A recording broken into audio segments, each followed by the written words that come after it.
Organising abilities, ये जो है क्वालिटीज वो बहुत आसान है डेवलप करना।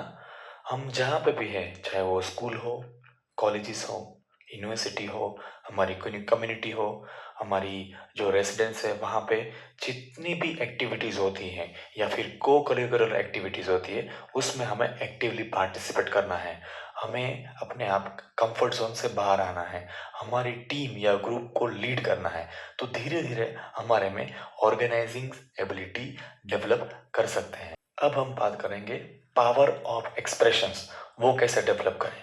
तो हम जहाँ पे भी रहते हैं, जहाँ पे भी काम करते हैं या पढ़ाई करते हैं, तो वहाँ पे हमें कम्युनिकेट करना है, लोगों के साथ बातचीत करनी है। हम डिबेट कर सकते हैं, हम क्वेश्चन आंसर कर सकते हैं, हम इलोक्यूशंस कंपटीशन में पार्टिसिपेट कर सकते हैं, डिक्लेमेशन में पार्टिसिपेट करना है, जिससे हम अपने आप को यानी अपने थॉट्स को समझ सकते हैं। तो उसी तरह हमें अपने आप पे भरोसा बढ़ेगा और हमारी कम्युनिकेशन स्किल्स भी डेवलप हम कर सकते हैं।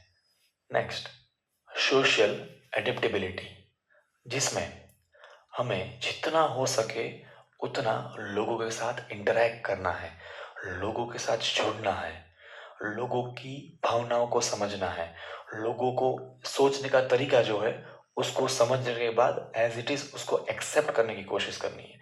तो वो तब हो पाएगा जब हम अपने कंफर्ट जोन से बाहर आएंगे और धीरे धीरे हम रिलेशनशिप्स डेवलप करने की कोशिश करेंगे, जिससे हम सोशली एनवायरनमेंट जो है हमारे आसपास हम एडप्ट कर पाएंगे हमारी पर्सनालिटी में।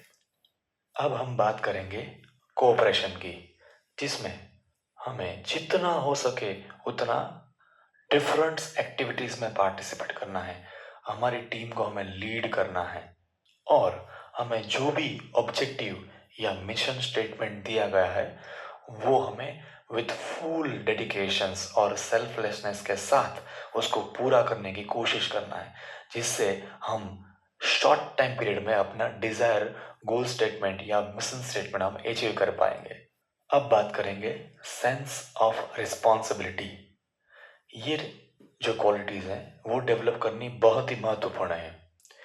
इसको डेवलप करने के लिए सबसे आसान तरीका ये है कि हमें हमारी कैपेबिलिटीज एबिलिटीज पे भरोसा करना है। इसके बाद हमें जो भी टास्क असाइन किया जाता है उसको हमें एक्सेप्ट करना है और उसके बाद विथ टाइम बाउंड पीरियड, जो भी निश्चित समय दिया गया है उसमें उसको फिनिश करने की कोशिश करना है। इस दौरान यदि हम सक्सेसफुल नहीं होते या फिर कुछ रॉन्ग हो जाता है तो उसको एक्सेप्ट करना है। इसी को कहते हैं रिस्पॉन्सिबिलिटीज को समझना।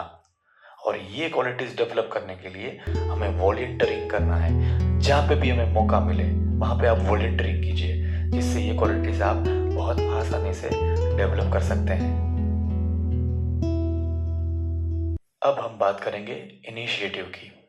ये क्वालिटी को डेवलप करने के लिए सबसे पहले हमें जो भी टास्क दिया जाता है उसको फिनिश करने के लिए हमें ग्रुप में काम करना होगा। ग्रुप में काम करने के लिए जितना हो सके आप लीडरशिप लीजिए, आप टीम को लीड कीजिए। और लीड तभी कर पाएंगे जब हम हमारा माइंड क्रिएटिव बनाएंगे। क्रिएटिव बनाने से ही हम अपने ग्रुप में हम अपना अटेंशन क्रिएट कर सकते हैं। और धीरे धीरे धीरे जो भी हमें निश्चित टाइम दिया है उस टाइम में उस टास्क को फिनिश करने की कोशिश कीजिए। तो धीरे धीरे आप अपने आप में लीडरशिप क्वालिटीज भी डेवलप कर पाएंगे।